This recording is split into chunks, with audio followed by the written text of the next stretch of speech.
Bonjour tout le monde. Aujourd'hui, on va entamer un nouveau chapitre qui est l'hémostase. Après avoir fini avec tout ce qui est globules rouges, donc on va voir c'est quoi l'hémostase et les différentes pathologies de l'hémostase. L'hémostase, donc, c'est les différents mécanismes qui permettent de maintenir la fluidité sanguine sans qu'il y ait un saignement. Donc, c'est un équilibre. Donc, c'est l'hémostase permanente. Ça, c'est en permanence. Le sang circule dans le vaisseau sans qu'il y ait un saignement. Donc, voilà, il est à l'état fluide, mais il n'y a pas un saignement. Donc, c'est les différents mécanismes qui interviennent dans pour maintenir cette fluidité. Et il y a l'hémostase réactionnelle qui, qui permet donc l'arrêt de l'hémorragie en cas de lésion vasculaire. Donc, c'est les différents mécanismes qui permettent d'arrêter l'hémorragie en cas de lésion vasculaire, de colmater la brèche. Il y a différentes étapes de l'hémostase. Donc, d'abord, il y a l'hémostase primaire. Quand il y a une lésion vasculaire, il y a un temps vasculoplaquettaire. C'est le premier temps. Donc, il y a le vaisseau qui va intervenir, il y a les plaquettes qui vont intervenir en formant donc un clou plaquettaire. Dans chaque étape, il y a des intervenants. Comme la première étape, peut-être exemple, donc il y a le vaisseau, il y a les plaquettes, il y a d'autres facteurs. Donc, en formant le clou plaquettaire qui est fragile. C'est le premier temps. Ça, c'est rapidement en 3-5 minutes. Ensuite, il y a ce caillou, ou ce thrombus, il va être consolidé par la formation par la fibrine en formant le thrombus rouge. Également, il y a d'autres intervenants, c'est les facteurs de la coagulation, donc ce qu'on appelle la coagulation, pour de 5 à 10 minutes. Ensuite, il faut bien qu'il y ait une reperméabilisation du vaisseau sanguin, après cicatrisation, ce qu'on appelle fibrinolyse, c'est-à-dire lyse du caillot et dissolution du caillot, et la circulation redevient normale. Donc, voilà ce qu'on appelle l'hémostase. Il y a l'hémostase permanente, donc le sang qui circule le plus normalement dans les vaisseaux sans qu'il y ait un saignement. Et en cas de lésion vasculaire, il y a des mécanismes qui vont intervenir, ce qu'on appelle l'hémostase réactionnelle. Donc, voilà les différentes étapes. On commence avec l'hémostase primaire. Avant d'étudier chaque étape, il faut qu'on parle des intervenants de chaque étape, ensuite les différents mécanismes, différentes étapes. Donc, les acteurs, l'hémostase primaire, c'est les mécanismes qui vont aboutir à la formation d'un agrégat plaquettaire ou bien un thrombus blanc. Ce mécanisme, il permet l'arrêt du saignement dans les capillaires les plus fins. Donc, dans les gros faisceaux, c'est pas la formation de thrombus blanc qui va arrêter le saignement. Dans le premier temps, mais il faut que ce soit coagulation et voilà. Donc, dans les petits vaisseaux, donc le thrombus primaire, thrombus blanc permet d'arrêter le saignement. Quels sont les acteurs de ce mécanisme? Donc, les intervenants qui vont intervenir dans cette étape, c'est la paroi vasculaire, puisque ça intéresse la paroi, les plaquettes, le facteur de von Willebrand et le fibrinogène. Donc ça, c'est les 4 acteurs de l'hémostase primaire. L'hémostase primaire passe par des étapes. Il y a la première étape qui est vasculaire, ensuite il y a le temps plaquettaire. Le temps vasculaire, c'est la vasoconstruction, c'est réflexe. Dès qu'il y a une lésion, il y a une vasoconstruction. Ensuite, il y a différents phénomènes ou bien le temps plaquettaire. On va voir d'abord acteur par acteur, les différents acteurs qui vont intervenir. Ensuite, on va détailler les différentes étapes. La paroi vasculaire, donc, elle est formée, comme vous le savez tous, donc l'intima, le média et l'adventice. Très bien. Dans l'intima, il y a l'endothélium, il y a la membrane basale, il y a le sous-endothélium. Bien. L'endothélium, c'est tout ce qui est en contact, c'est à l'intérieur. Tout ce qui est en contact avec les éléments figurés du sang, avec le sang, avec le plasma, etc. Donc, il a des caractéristiques. Donc, il est non thrombogène. Donc, il est chargé il a des charges électronégatives et il synthétise des molécules protectrices comme la prostacycline, qui est un antiagrégant, les héparins sulfates et la thrombomoduline.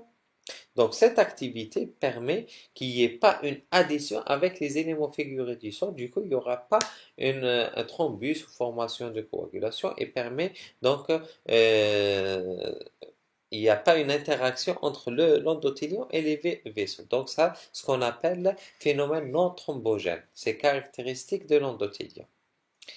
Il y a une activité thrombotique, c'est la synthèse de facteurs de von Willebrand, c'est un des acteurs de l'hémostase primaire et qui est stocké donc dans les cellules endothéliales. Il y a ce qu'on appelle les graines de Weibel-Palade qui synthétisent ce facteur, mais ils ne sont pas sécrétés en permanence. Voilà.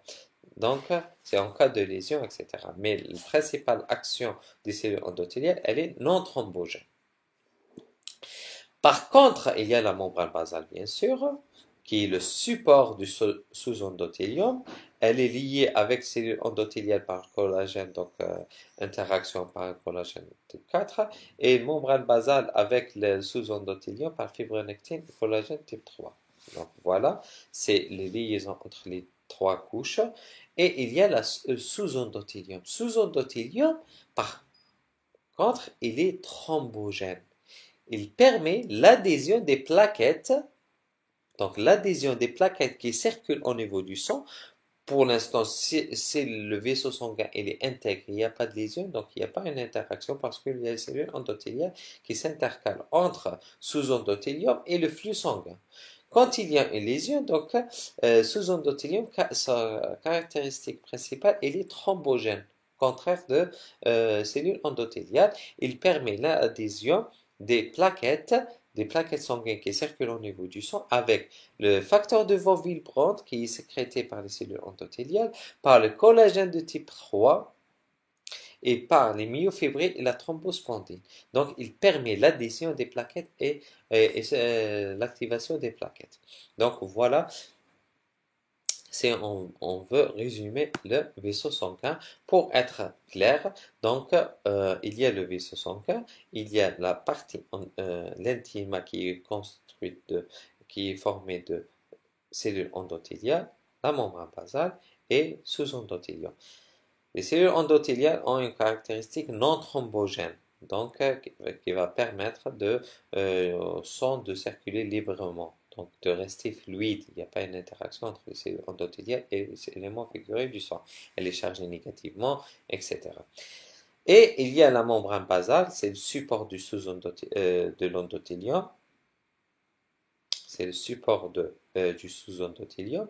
Et il y a le sous-endothélium qui est thrombogène. Thrombogène, c'est-à-dire quand il y a mise à nu de l'endothélium, il y a une interaction entre les plaquettes et le sous-endothélium par l'adhésion par le facteur de von Willebrand, thrombospondine, par le collagène type 3, etc.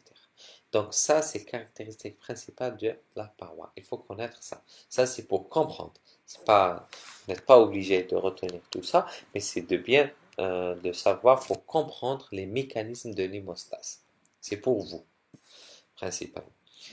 Donc, la membrane et les cellules endothéliales, il y a le média et l'adventice, donc il y a les fibroblastes, il y a l'actinomyosine qui permettent la contraction du vaisseau et l'adventice c'est la protection, il y a les vaisseaux, il y a la terminaison nerveuse. Donc, voilà. Ensuite, deuxième acteur et intervenant, c'est le plaquette. Qu'est-ce qu'on peut dire sur une plaquette? Donc, on a vu le globule rouge. Maintenant, on va voir le deuxième élément figuré du sang qui est plaquette. Plaquette, on a dit que il est issu de ce qu'on appelle la mégacaryopoïèse. Et on a dit que la mégacaryopoïèse, c'est pas comme les autres lignées, comme les érythroblastes pour former le globule rouge, ou bien comme les granules pour... C'est pas une division cellulaire. C'est un phénomène qui est l'endométriose. Mégacaryocyte, c'est une grande cellule qui va... C'est son cytoplasme qui va se fragmenter, donnant des plaquettes qui vont être quitter la moelle et... Ils vont être libérés dans le sang, ce qu'on appelle des fragments. Les fragments cytoplasmiques, c'est les plaquettes. Mais euh, ils ont un rôle important dans l'hémostase primaire. Ces plaquettes, elles sont formées d'une membrane, bien sûr, membrane cellulaire, d'un cytosquelette qui permet de garder sa morphologie, de microtubules, donc voilà, ce que sont les microtubules. Système tubulaire, voilà, système tubulaire qui permet la contraction du système tubulaire, il permet la contraction et la rétraction du caillou. Il y a des microfilaments lactine et myosine qui permettent la sécrétion et le changement de la forme et rétraction. D'accord? On va voir c'est quoi changement de forme et rétraction. Les granules denses pour l'agrégation, il y a les granules denses. Donc, pour l'agrégation, il y a également les granules alpha. Les granules denses, il y a des granules à l'intérieur qui sont les granules denses. Et il y a ce qui est bleu, c'est les granules alpha. Les granules alpha, ils contiennent le facteur 4 plaquettaire. Ils contiennent de fibrinogène, qui est le facteur 1 de la coagulation, le facteur de von Willebrand. Donc, on a vu que le facteur de von Willebrand, il est issu des cellules endothéliales et des plaquettes. Voilà. Et on a thrombospondine, PDGF, et le facteur 5. Il est dans les granules alpha. C'est le facteur 5. Il faut retenir ça. Donc, c'est pour bien comprendre les différents mécanismes qui vont venir après. Les granules denses contiennent de l'ATP et de l'ADP, de sérotonine, du calcium, l'histamine, etc. Donc ça, il faut comprendre qu'il y a le cytosquelette qui intervient dans la morphologie, microtubules dans la contraction et la rétraction du caillou, les microfilaments dans la sécrétion et changement de forme, les granules denses pour l'agrégation secondaire, et mitochondries et glycogène.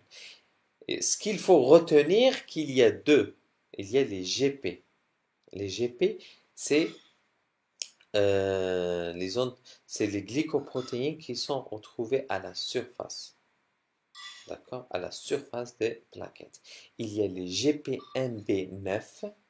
Ces deux, il faut les retenir. Les GPMB9 et le GP2B3A. Le GPMB9, il permet l'adhésion entre les plaquettes et le facteur de von Willebrand. Et le GP2B3A, il permet l'agrégation, c'est-à-dire l'intervention entre les plaquettes et le fibrinogène. Donc le MB intervient dans l'adhésion, c'est-à-dire plaquette avec le facteur de von Willebrand. Et le GP2B3A, c'est l'agrégation, c'est-à-dire l'interaction entre plaquettes et fibrinogènes. Ça, ces deux GP, il faut les retenir, c'est des glycoprotéines qui sont retrouvées à la surface des plaquettes. Donc, on passe au troisième et quatrième intervenant qui est le fibrinogène et facteur de von Willebrand. Fibrinogène, il permet donc augmenter en cas d'inflammation. C'est un dimère synthétisé au niveau du foie et mégacaryocytes. On retrouve également du fibrinogène dans les granules alpha, c'est-à-dire dans les plaquettes. Donc c'est pour ça qu'on parle de mégacaryocytes. Le taux normal du fibrinogène, il est entre 2 et 4. Entre 2 et 4. Voilà, donc il intervient dans l'hémostase primaire et dans la coagulation. On va voir donc les différents mécanismes de l'hémostase primaire. Donc, fibrinogène intervient dans l'agrégation, c'est une des étapes de l'hémostase primaire, et le facteur de von Willebrand, c'est une protéine. Depuis tout à l'heure, on dit facteur de von Willebrand. C'est quoi le facteur de von Willebrand? C'est une protéine synthétisée essentiellement par les cellules endothéliales. D'accord? Par les cellules endothéliales. Et 20% par les mégakaryocytes, on les retrouve au niveau des plaquettes, au niveau des granules alpha. Donc, les granules alpha, c'est les mégakaryocytes, je suis trompé. Donc, cellules endothéliales, c'est Whipple palate. Donc, on a vu que le cellule endothéliale, donc, caractéristique, c'est synthétiser le facteur de von Willebrand qui sont sécrétés dans les grains de Whipple palate. Et au niveau des plaquettes, on retrouve le facteur de von Willebrand dans les granules alpha. Donc, c'est une protéine qui est synthétisée par les mégakaryocytes à 20% et 80% les cellules endothéliales. Très bien. Les sites de liaison avec de liaison pour les non-ligands, qu'est-ce qu'on a dit? Il faut retenir le GP1B9 et le GP2B3A. Donc, le GP1B9 intervient dans l'adhésion, l'interaction entre plaquettes et fibrinogènes. Plaquettes et facteurs de von Willebrand. Plus ou moins, le GP2B il peut intervenir dans l'addition également.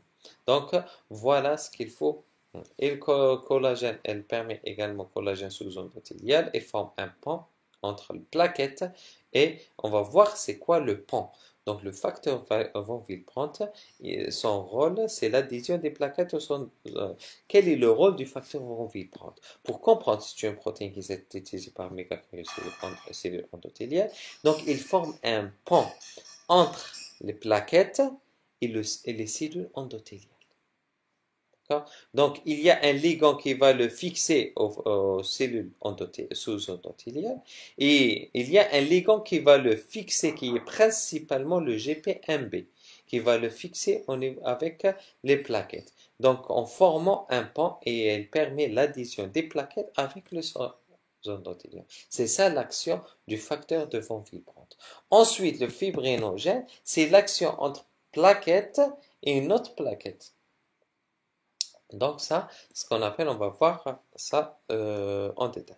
Donc le facteur de von Willebrand, le rôle principal, c'est l'adhésion. Et également, il a un rôle protecteur du facteur 8.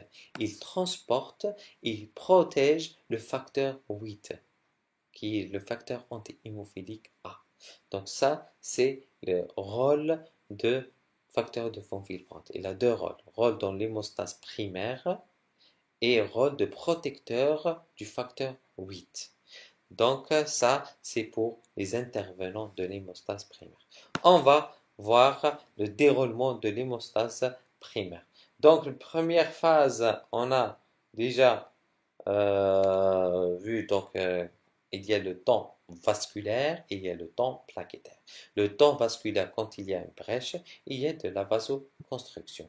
Donc, diminution du flux sanguin. Il y a une vasoconstriction, donc c'est le premier temps qui est le temps vasculaire. Ensuite, il y a le temps plaquettaire qui va aboutir à la formation du clot plaquettaire. On va voir les étapes du temps plaquettaire.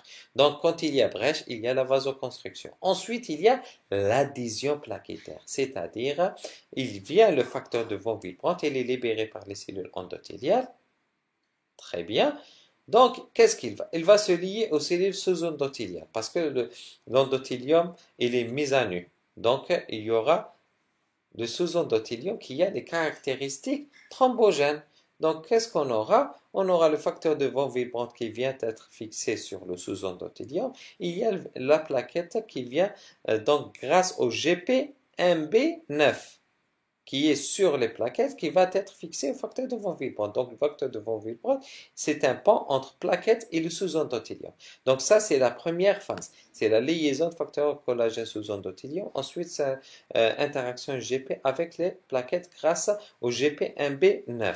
Donc, ça, c'est la première phase. C'est la phase de l'adhésion. Après l'adhésion, cette adhésion, donc voilà, sur le schéma, microscope. Donc, ça, c'est l'adhésion. Il y a brèche, vasoconstriction, il y a l'adhésion. Deuxième phase, l'immobilisation.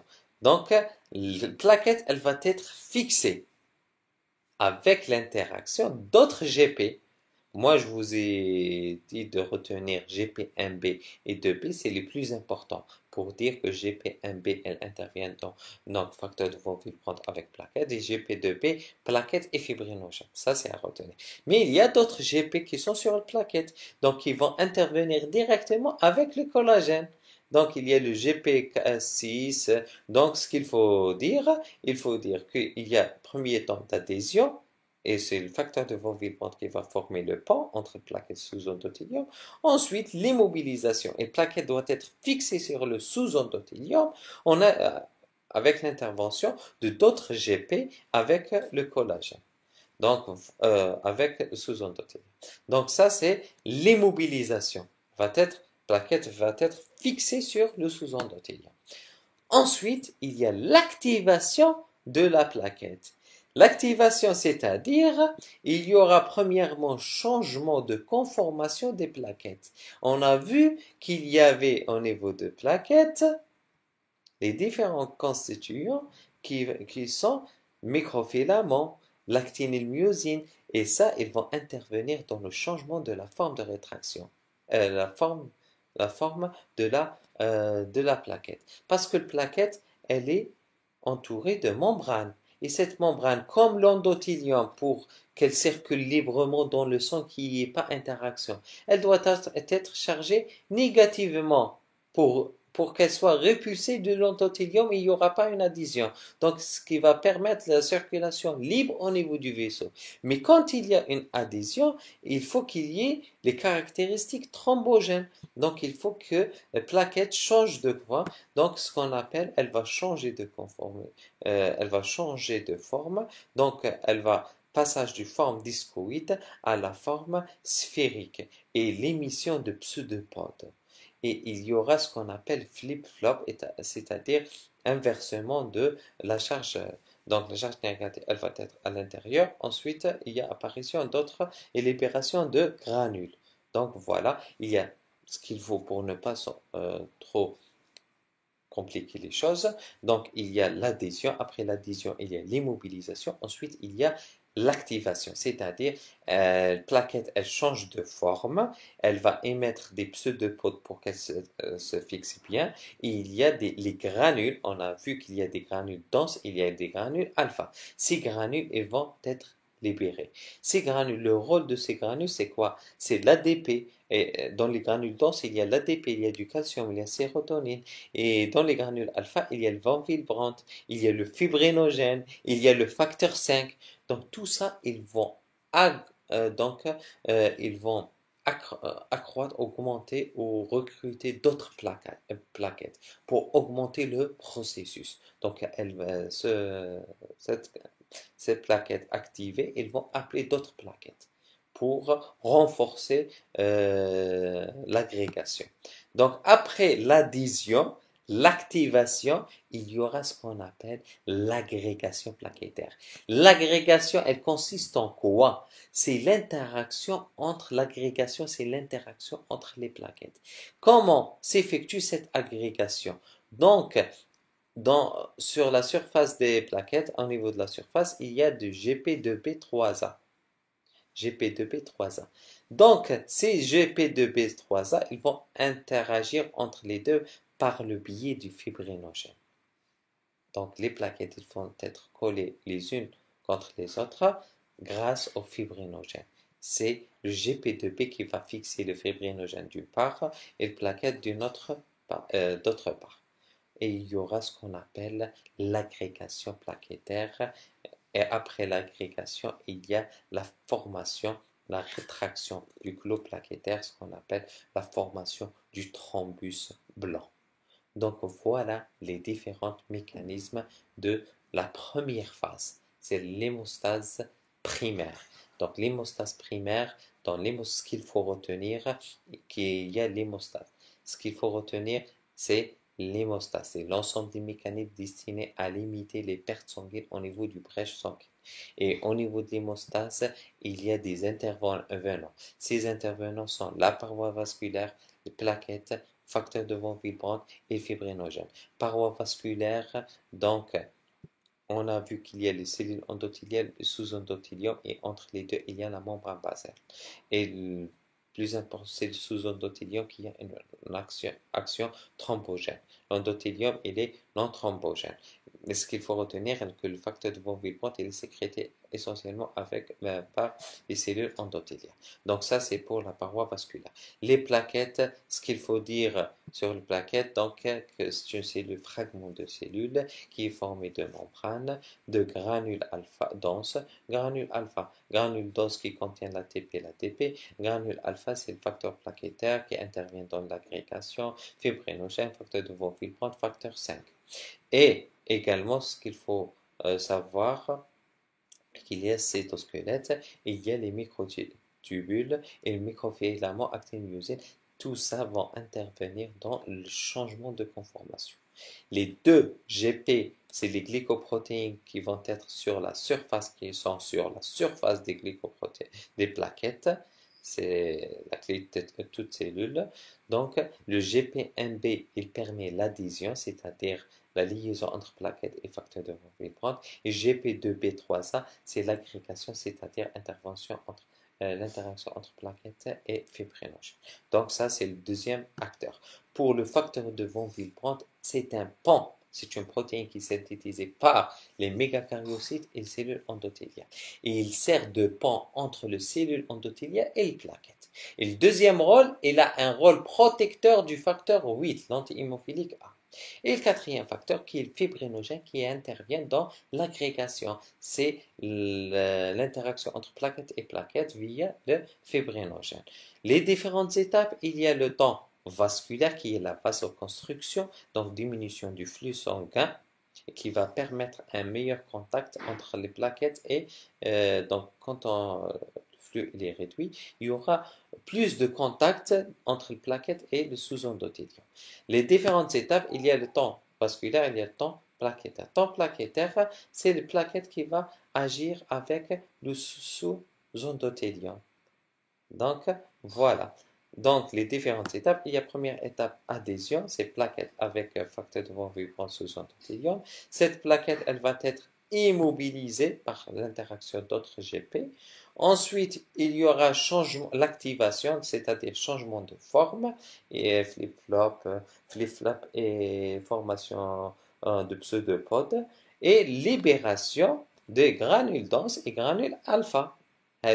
Ces granules, ils vont permettre de libérer des facteurs procoagulants, des facteurs d'agrégation et ils vont permettre de recruter d'autres plaquettes et d'augmenter le processus d'agrégation. Ensuite, il y aura l'agrégation, c'est-à-dire liaison entre les deux plaquettes via le fibrinogène et le GP2B3A. Et formation du thrombus plaquettaire ou bien le thrombus blanc qui permet l'arrêt du saignement dans les fins capillaires. Qu'est-ce qu'il y aura après? On a le phénomène de la coagulation. Ce thrombus blanc, il doit être enserré et renforcé dans les mailles du réseau de fibrine, c'est-à-dire la formation d'un caillou obstruant la brèche vasculaire qui est le thrombus rouge. Comme dans le thrombus blanc, l'hémostase primaire, il y a les intervenants. Dans la coagulation, il y a les intervenants, ce qu'on appelle les facteurs de la coagulation. Donc, le facteur 1, c'est le fibrinogène. Il intervient dans l'hémostase primaire et dans la coagulation. Il a double rôle. Donc, facteur 1, c'est le fibrinogène. Il est absent dans le sérum. Le taux normal, il est entre 2 et 4. Le facteur 2, c'est la prothrombine. Le facteur 5, c'est la proaccélérine. Le facteur 7, c'est la proconvertine.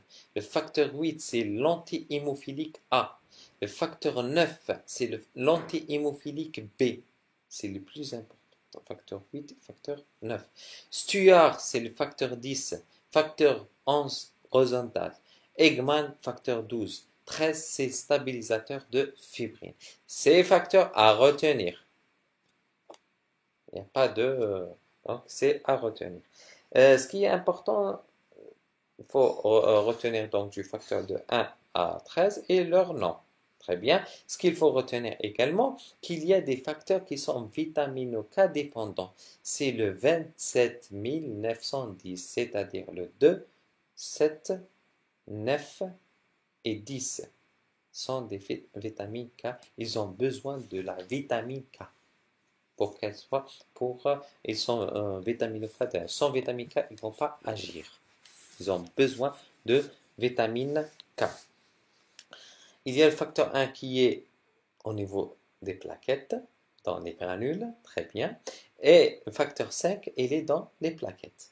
Très bien. Et le facteur 8, il est protégé par le facteur de von Willebrand et il est au niveau des plaquettes également. Le reste, il est au niveau du sérum.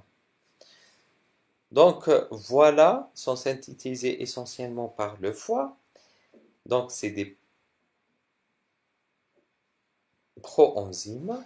C'est des proenzymes, c'est-à-dire, ce qu'il faut retenir, ce sont des proenzymes. C'est-à-dire, il faut qu'il y ait une réaction pour qu'elle soit activée. Ils ne vont pas agir, par exemple, le facteur 2, la prothrombine, elle va agir. Non, il faut qu'elle soit activée. C'est pour ça qu'on dit proenzyme. Après activation, elle devient enzyme active. Très bien. Ils sont synthétisés par les hépatocytes. Donc, il y a deux cofacteurs. Les autres sont des facteurs. Il y a deux cofacteurs. Il y a le facteur 8 et il y a le facteur 5. On va voir pourquoi ce sont des cofacteurs. Il y a les facteurs vitamino-K dépendantes qui portent donc des résidus gamma-carboxylés qui fixent le calcium et se lient à la membrane phospholipide. Donc, ce qu'il faut, c'est le PPS, c'est le facteur 2, 7, 10 et 9, 27 910. Les inhibiteurs, il y a des inhibiteurs donc de la coagulation. Donc il y a des intervenants pour qu'il y ait un équilibre, c'est la régulation de la coagulation. Il y a coagulation, mais il ne faut pas qu'il y ait un excès de coagulation. Il faut toujours un feedback négatif, un contrôle négatif. C'est ça la régulation de la coagulation. Donc il y a des inhibiteurs. Il y a l'antithrombine 3. Il y a la protéine C et S qui sont vitamino-K dépendants. Il y a la TFPI. On va voir l'action de chacun. Donc, ça c'est à retenir, les facteurs de la coagulation, de 1 à 13, le nom de chaque facteur. Il faut savoir que le fibrinogène, c'est une protéine soluble dimérique capable de se transformer en réseau de fibres, sont des proenzymes de coagulation. Il y a les 5 facteurs de la sérine protéase 2, 7, 9, 10 et 11. Et il y a les vitamino-K dépendants 27 910. Et il y a les cofacteurs 2 cofacteurs qui est le 8 et le 5. Les inhibiteurs, il y a l'antithrombine, il y a la protéine CS, parce que S c'est un cofacteur du C, le facteur C. C'est pour ça qu'on dit complexe protéine CS. Il y a l'initiateur, donc le TFPI. Donc les mécanismes, il y a l'ancien concept et le nouveau concept. Vous pouvez retenir que le classique, donc la voie endogène et la voie exogène, donc ce qui est pour systématiser et être classique, rester classique. Il y a un nouveau concept, on va en parler, mais ce qu'il faut retenir, c'est surtout les deux voies. Voie endogène, voie exogène et la voie endogène. Tout ce qui est en bleu, c'est la voie exogène. Tout ce qui est en rouge, c'est la voie endogène. Et il y a la voie commune, tout ce qui est en vert. D'accord? Il y a la boucle de Gosso, donc on va voir c'est quoi. La voie exogène. Donc la voie exogène, principal acteur de la voie exogène, c'est le facteur 7. Et le facteur tissulaire. Donc le facteur 7, il est activé par le facteur tissulaire. Il faut retenir ça. Ça, c'est à retenir.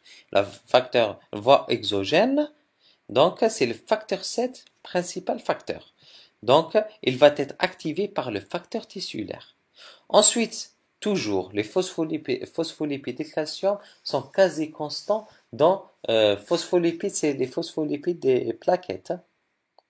C'est les qui sont au niveau des plaquettes. Donc, la membrane de la plaquette. Donc, phospholipides plus calcium avec le facteur 7 activé. Donc, il va activer le 10. pour donner le complexe prothrombinique qui est formé du 10 activé, donc 10, il est activé par le facteur 7 activé avec facteur tissulaire phospholipide calcium. Donc le facteur 10 activé avec phospholipide bien sûr et le calcium, et le facteur 5 activé, elle va former le complexe prothrombinique. D'accord? Donc voilà, et va activer, donc transformer la prothrombine en thrombine, c'est-à-dire le 2 activé. Donc le complexe prothrombinase, ça c'est la voie commune. Les deux, ils vont aboutir à ça. Donc c'est d'activer le 10 en 10 activé avec le 5 activé phospholipide, parce qu'on a dit le 5 c'est un cofacteur. D'accord? C'est un cofacteur. Donc le 10 activé phospholipide, le 5 activé calcium, il va transformer la prothrombine facteur 2 en 2 activé qui est le thrombine. Et le thrombine, elle va transformer le fibrinogène en fibrine. Donc ça, c'est la voie commune. Et la voie exogène, c'est le facteur 7. Il y a la voie endogène, c'est-à-dire il y a le sous-endothélium. Et le kininine de haut poids moléculaire et la précalécrine, donc ça c'est le collagène, c'est un activateur qui va stimuler, donc il va activer le 12 en 12 activé. Le 12 activé, il va activer le 9 en 9 activé. Donc il va activer le 9 et donner le 9 activé. C'est l'anti-hémophilique A. Et le 9 activé, le 11, pardon. Le 12 activé, il va activer le 11. Et le 11 activé, il va activer le 9 et donner le 9 activé. Avec le cofacteur le 8, donc le 8, le 9 et phospholipide et calcium sont quasi constants. Donc le 9, ce qu'il faut retenir, c'est le 9 et le 8. Le 9 et le 8, ce qu'on appelle le complexe ténase. Donc le 9, le 8, bien sûr avec phospholipide et calcium, c'est un complexe ténase. C'est l'aboutissement ce que la voie endogène va produire. Elle va produire le complexe ténase, qui va activer à son tour le 10. Comme le complexe 7 activé avec facteur T. Donc facteur tissulaire, il va activer le 7. Il va activer le 10. Et le 11, il va activer le 9. Avec le cofacteur qui est le 8, il va activer le 10. Et le 10 activé avec le cofacteur qui est le 5, ils vont activer la prothrombine en thrombine. Et la thrombine, elle va transformer le fibrinogène en fibrine. Donc, c'est simple. Il y a la voie endogène, la voie exogène. Si on vous dit la voie endogène, quels sont les facteurs qui vont intervenir dans la voie endogène, c'est clair. Le 12, le 11, le 9 et le 8. La voie exogène, c'est essentiellement le 7. La voie commune, c'est le 10, 2 et le fibrinogène. Donc, le 10, le 2 et le 5.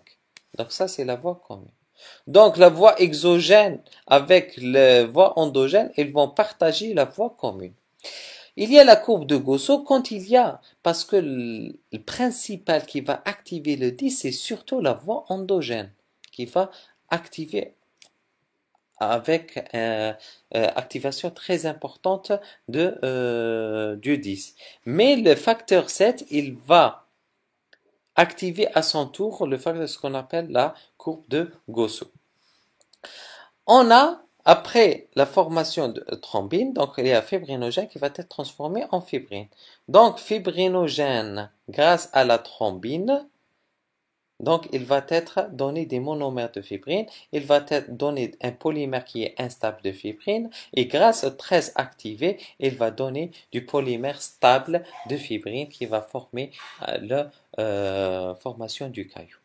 Donc, ça, c'est le nouveau concept. Donc, il y a la phase d'initiation, donc le facteur tissulaire qui va activer le facteur 7. Et le facteur 7, à son tour, il va activer et le 10 et le 9. Donc, il va activer et le 10 et le 9. D'accord? Donc, voilà ce qu'on appelle la phase d'initiation. Ensuite, après la phase d'initiation, il y a la phase. Ça, c'est pour ne pas... Donc, il y a le facteur 7 qui va activer le 10 et le 5. Ça, c'est le nouveau concept.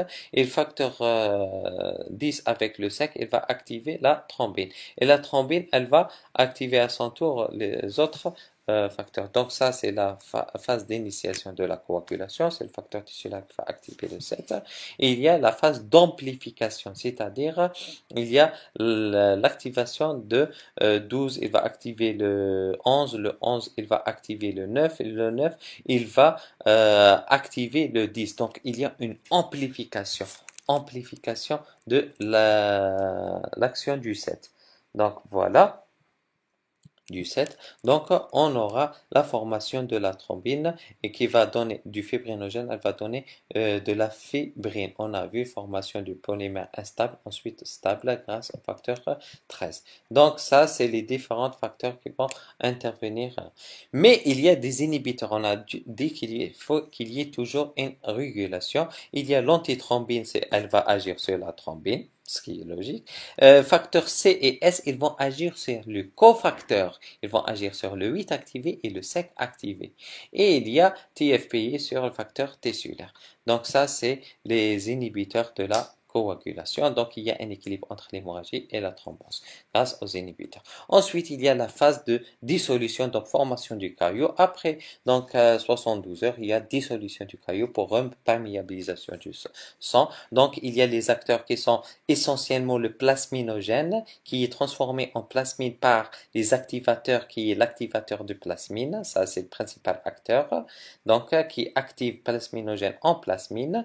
Le plasmine, les inhibiteurs, c'est l'antiplasmine et alpha-2 macroglobuline.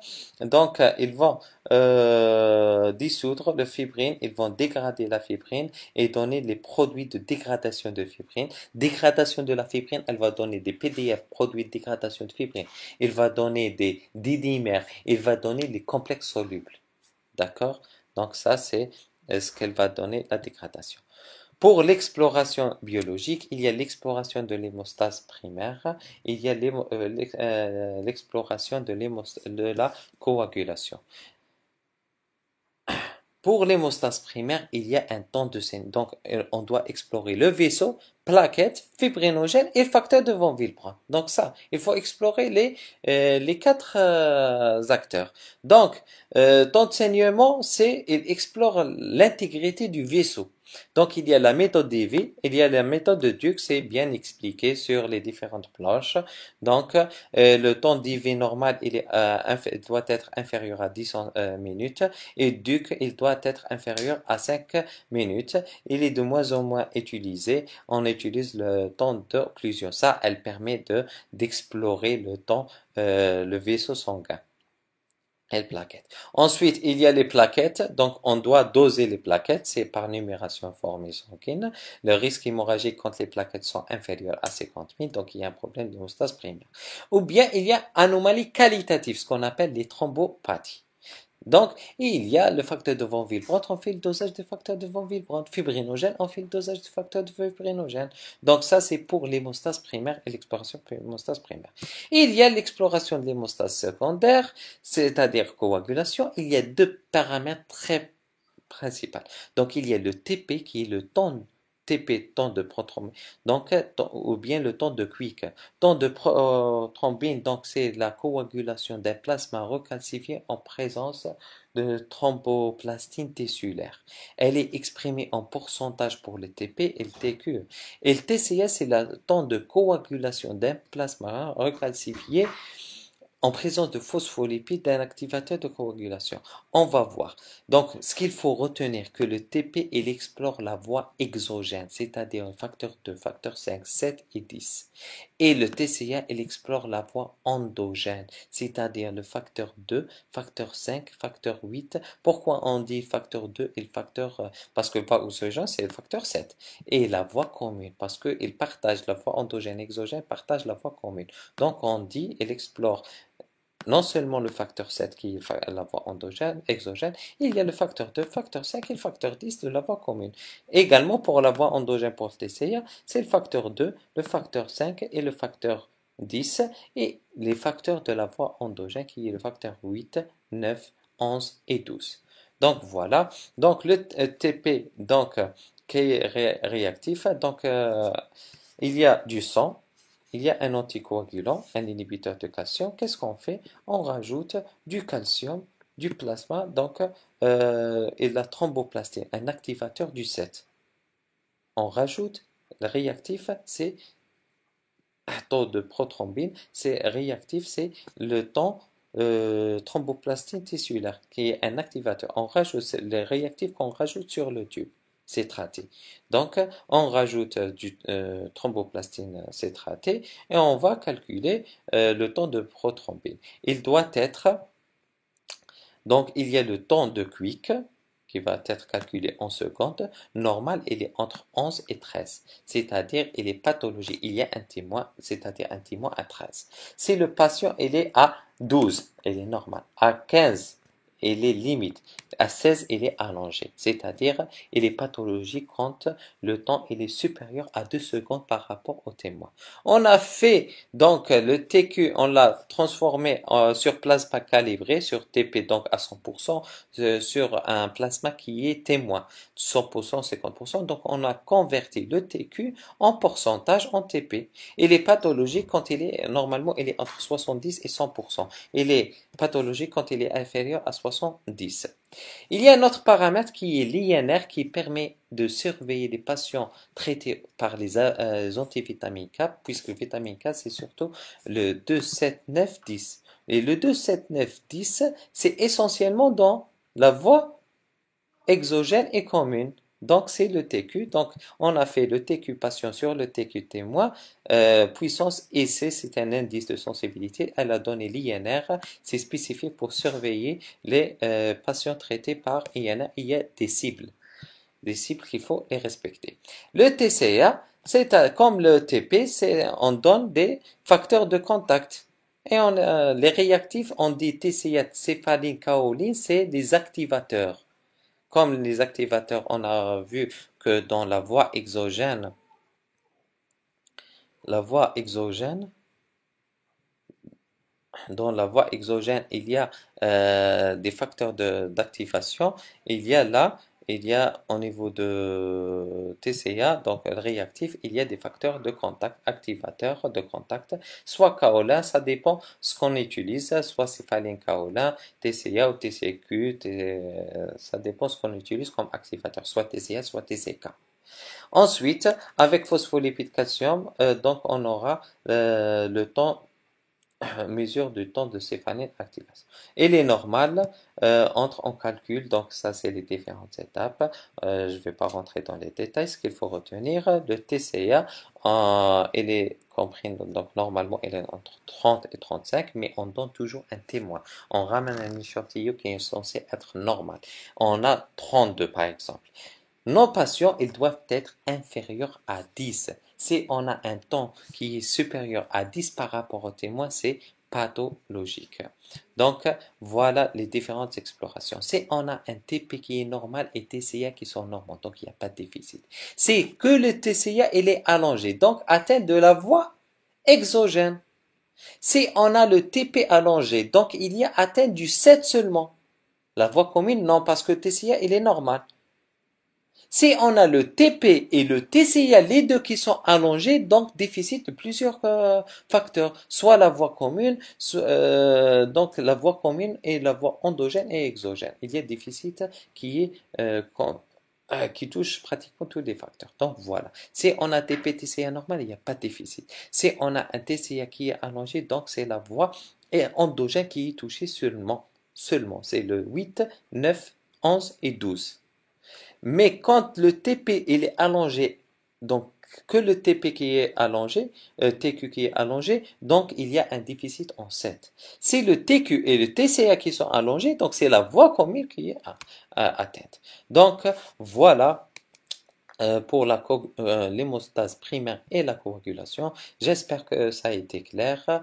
On va après ce cours donc d'hémostase, on va voir les troubles de l'hémostase primaire et les troubles de la coagulation.